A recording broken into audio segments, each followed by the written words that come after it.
Pemirsa masih di IDX dengan langsung closing dan kami juga masih mengundang Anda untuk bisa berpartisipasi di WhatsApp interaktif kami di 0812 di 8788 di 3723 seperti yang tertera di layar televisi Anda nantinya. Dan langsung saja pemirsa kita akan coba lihat 4 saham pilihan yang direkomendasikan dan mungkin saja bisa menjadi salah satu referensi untuk Anda.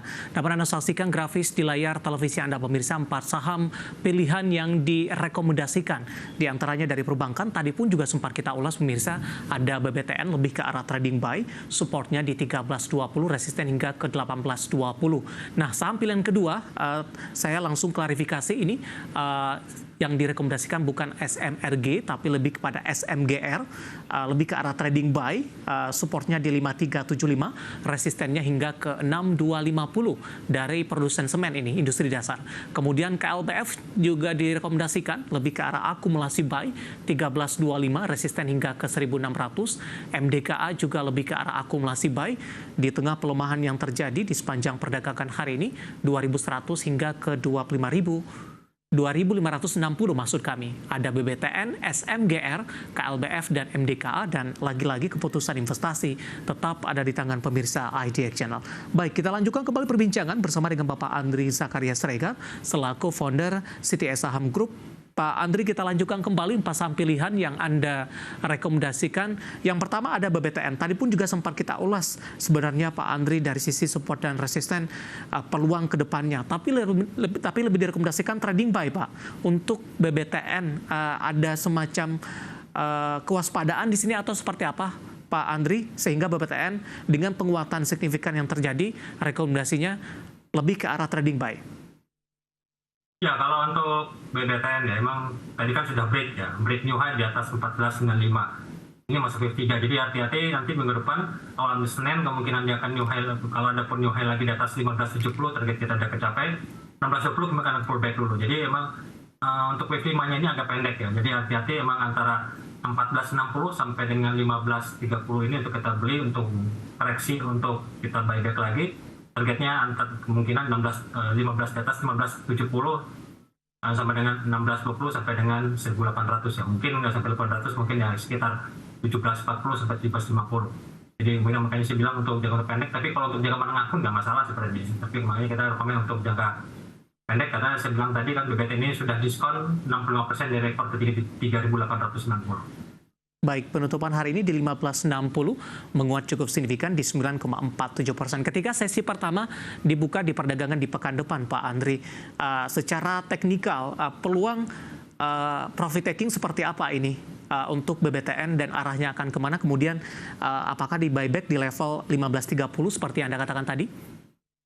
Ya, karena ini kan dari kita counting wave ya, teknikal gitu ya, yang intermediate to advance ya. Jadi emang kita ilmunya saya menghitung targetnya, jadi emang kalau tadi tertingginya 1570 berarti dia fallbacknya kita hitung aja, jadi minimal 50% atau 61,8% dari Fibonacci-nya dari 1460 sampai dengan 1570. Jadi ya kisaran antara 1460 sampai 1530 itu wave koreksi 4 ya, kalaupun dia koreksi itu untuk buyback lagi nanti akan new high lagi di atas 1570 sampai minimal 1620 sampai 1700. Jadi kalau ada peluang dia tidak bisa break di atas 1970, rawan profit taking untuk kita buyback lagi koreksi 4, nanti untuk new high lagi nanti di wave 5-nya di atas 1570 sampai 1620 minimal ya, jadi bisa sampai dengan di atas antara resistance 1620 sampai 1700. Tapi kalau untuk medium termnya target kita masih 1820 gap ya, sudah ada gap yang terjadi di tahun lalu. Baik, kita beralih ke sampaian yang kedua, ada SMGR pemirsa, produsen semen, rekomendasinya juga trading buy. Saya akan ulang kembali, supportnya di 5375, resisten hingga ke 6250. Trading buy di level berapa direkomendasikan untuk SMGR? Ya, saya di area sekarang ini ya 5.700 sama 1.800-an ini emang kita untuk beli. Kenapa? Karena ya sebenarnya kan salah satu juga penopang juga kinerja untuk di IKN ya. Setelah kemarin paslon nomor 2 menang ya, berarti kan artinya IKN akan lanjutkan juga positif juga untuk semen seperti INTP dan juga dari SMGR. Ya, SMGR INTP juga udah naik duluan karena perintahnya bagus. Jadi ini juga positif, ditambah lagi dia mendekati supportnya di 5650. Jadi stop loss-nya murah. Targetnya lumayan di sini 6.000 sampai 6.250, itu ada gap yang terjadi di bulan lalu. Jadi artinya risk rewardnya 1/3 masih cukup bagus ya. Jadi artinya kita bisa trading buy area sekarang ini untuk stop loss di bawah 5650, untuk targetnya 6.000 sampai 6.250 untuk resistnya. Baik, selanjutnya kita beralih ke saham pilihan yang ketiga dari farmasi sektor kesehatan. Ada KLBF, Pak Andri. Akumulasi buy di level berapa, Pak, untuk KLBF? Ya, kalau KLBF ini memang akumulasi karena dia masih agak rawan ya. Karena tadi dia sempat ya 2 hari ini break di atas 15.10. Ya, tadi sempat new high-nya 15.15, jadi break 1 poin. Ya. Jadi ini hati-hati untuk jebakan ini bear trap ya. Jadi tapi sementara ini kalau dilihat dari teknikalnya juga sudah golden cross ya, dari indikator MACD dan juga dari stokastiknya. Jadi artinya ada pullback, ditambah juga kalau dilihat di sini ya sektor health-nya sudah new high ya, new high dalam 1 bulan. Jadi artinya ya antara range 14.85 ini sampai dengan 14.50 untuk kita cicil beli, untuk targetnya minimal 65 sampai dengan 1.600 itu ada gap yang terjadi di bulan lalu. Cicil buy lebih ke arah trading saja, Pak? Ya, untuk trading bisa untuk ya 1-2 mingguan lah. Gitu. Oke. Baik, terakhir MDKA, Pak, juga akumulasi buy. Hari ini berbalik arah mengalami tekanan yang cukup dalam. Karena di perdagangan hari sebelumnya MDKA naik paling tinggi jika dibandingkan dengan saham-saham produsen emas lainnya ketika dari harga komoditasnya juga mengalami lonjakan. Analisis Anda untuk MDKA? Ya, kalau MDKA memang ada koreksi, kenapa wajar ya, karena 3 hari ini harga tembaganya turun. Ya, sementara meskipun harga emasnya naik. Dan juga di sini terlihat sini ada pola yang bagus di sini MDKA adalah dia ada pola triple bottom ya, atau yang untuk jangka menengahnya triple bottom ya, ada 3 bottom. Untuk jangka short termnya ada double bottom ya, ada 2, jadi di 2220. Jadi kondisi sekarang ini saya pikir masih bagus karena kan kita lihat target kemarin emas kita targetnya 2200 sudah kecapai, dan next targetnya masih belum peak ya untuk harga emas, itu targetnya di 2340 per troy ounce. Jadi artinya masih ada upside untuk MDK ini untuk menguat di atas 1480 sampai dengan di sini ke 2600 ya. Baik, baik, itu saja, Pak. Oke, 4 saham pilihan yang direkomendasikan ada BBTN, SMGR, KLBF, dan MDKA, trading buy, dan juga akumulasi buy, dan lagi-lagi keputusan investasi tetap ada di tangan pemirsa IDX Channel. Pak Andri, kita masih punya 1 segmen lagi, masih banyak pertanyaan di WhatsApp interaktif kami, nanti kita akan coba bahas, dan pemirsa, kami akan segera kembali sesaat lagi. Kita sudah sampai di segmen terakhir dan terima kasih juga untuk Anda yang masih bergabung bersama dengan kami. Pak Andri, kita lanjutkan kembali. Ada Bapak Wimur menanyakan saham PMMP, Pak. Support dan resistennya. Sayang sekali tidak disebutkan ambil posisi di level berapa. Hari ini koreksi di 3,14%, ditutup di level Rp308 per sahamnya. Ya, kalau untuk PMMP ya, ini hati-hati, ini udah masuk ke cycle bearish ya, karena ini koreksi C-nya akan jalan. Nah, kemarin ini tertingginya sampai 392 itu koreksi B, dan juga saya terlihat juga ada pola divergence ya. Kemungkinan dia akan bisa break di bawah 284 ya, sampai dengan di sini resistnya di 248 ya. Jadi kemungkinan hati-hati bisa turun di bawah 284 sampai dengan 240 dan juga bahkan ke negatif 210 ya. Resistnya berada di 332. Jadi kalau PPMP kita mau reversal lagi, dia harus closing di atas 332. Sampai ini sih kecenderungan sih bearish. Jadi kalau kita lihat sih mendingan kecenderungan sih SOS ya, untuk sell on strength untuk PMNP ya, juga pendeknya sama masih di bawah 332.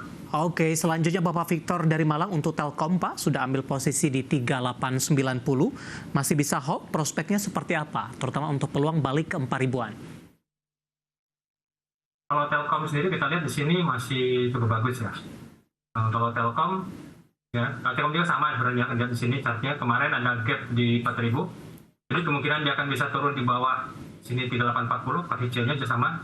Ya, jadi kalau setelah kemarin tertingginya 4240, bottomnya 3900, nah hati-hati dia bisa tembus di bawah 3900 sama dengan mencapai supportnya di sini di kisaran 3750 sampai dengan ada gapnya di sini 3625. Jadi kecenderungan sih kita masih melihat juga di sini untuk Telkom masih sell on rebound ya, atau sell on strength selama masih di bawah 4.000 untuk Telkom.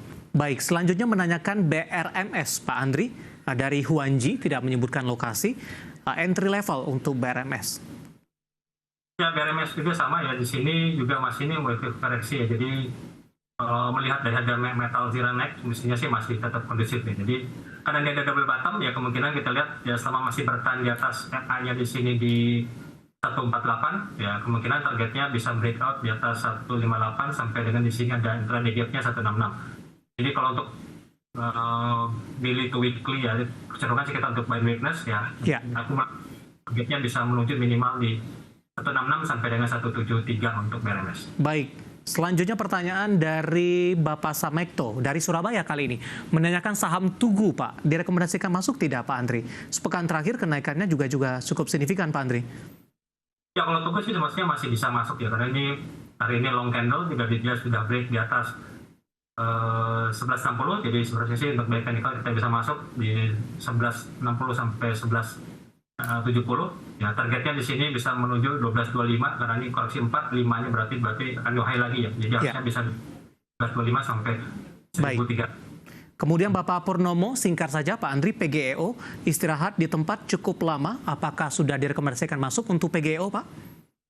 Ya, sebenarnya kalau untuk trading ya, kita pas trading sebenarnya enak ya karena ini supportnya terlihat di sini 1180 sampai dengan di sini 1150 ya. Jadi simulasi cuma kelihatan ini ada yang nahan ya. Iya. Ya, menunggu laporan keuangan ya, jadi tapi mungkin agak lama, mungkin 1 bulanan bisa nanti dia break di atas 1240 sampai dengan di sini minimal ke 1340. Jadi memang untuk saham ini kan terlihat di sini sudah terjadi akumulasi untuk di saham PGO. Baik, terakhir singkat saja Pak Andri. Agung Manggala menanyakan BRPT, Pak, support dan resistennya. Ya, kalau BRPT sama siapa ya? Jadi, kalau BRPT itu kan kemarin supportnya kan 950 ya.